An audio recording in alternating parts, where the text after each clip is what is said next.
The roar of the explosions was so very sudden, cracking through the physicality of air and earth, that every battered skull and every baffled brain within those skulls was shaken by it, and every surviving thought was shaken out. It shuddered eardrums and set livers quivering. It ran under skin, set up counterwaves of blood in veins and arteries, pierced rocking into the tiny canals of the sponge of the bone marrow. It clenched hearts, broke teeth, and reverberated in synapses and the spaces between cells.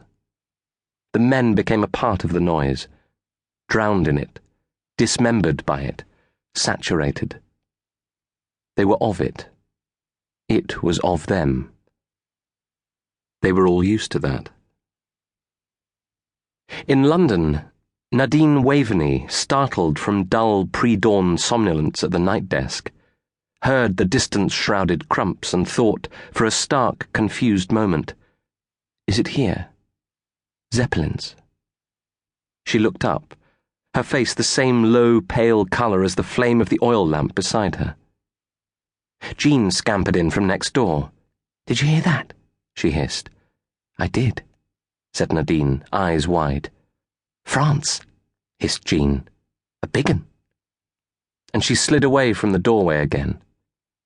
Nadine thought, "Sweet Jesus, let Riley not be in that." In Kent, Julia Locke sat bolt upright in her bed before she was even half awake, saw the cupboard door hanging open and thought foolishly, "Oh, thunder." But she was sound asleep again when Rose, in her dressing gown, looked in on her. In the Channel, the waters wandered suddenly this way and that, in denial of the natural movements of tide and wind. At Calais, a handful of late carousing sailors paused and turned. At Atonement, a sentry woke with a sharp nod that he felt certain would crack his head backwards off his neck. "Crikey," someone murmured. "Hope that's us, not them." 2 ruins away, a 16-year-old whore paused and shrank, her heart battering and shaking. Her 35-year-old punter fell away from her, unmanned as his blood hurtled elsewhere in his body. Beyond Paris, a displaced peasant sleeping on a sack didn't bother to wake. Sheep, less well informed, panicked and ran to and fro.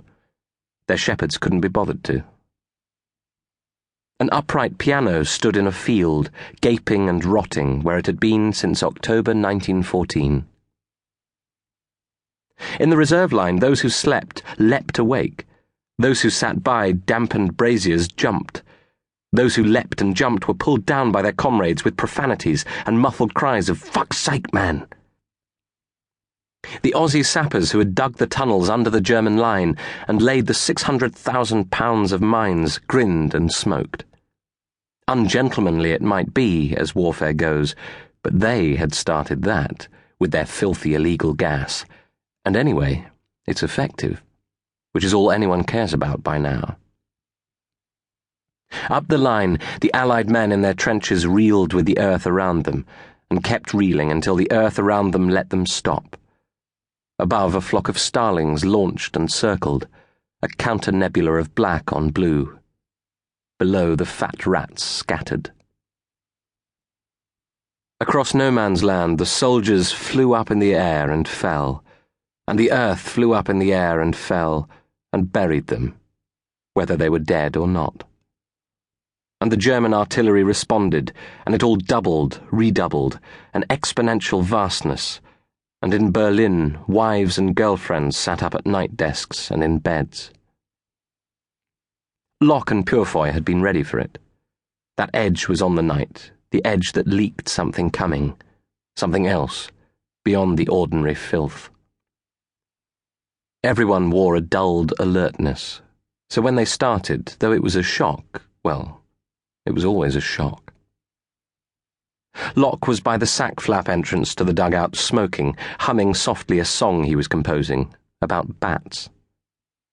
Purefoy was staring out through a periscope from the firestep, thinking about Ainsworth, Couch, Ferdinand and Dowland's brother, and Bloom, Atkins, Burdock, Taylor, Wester, and the rest.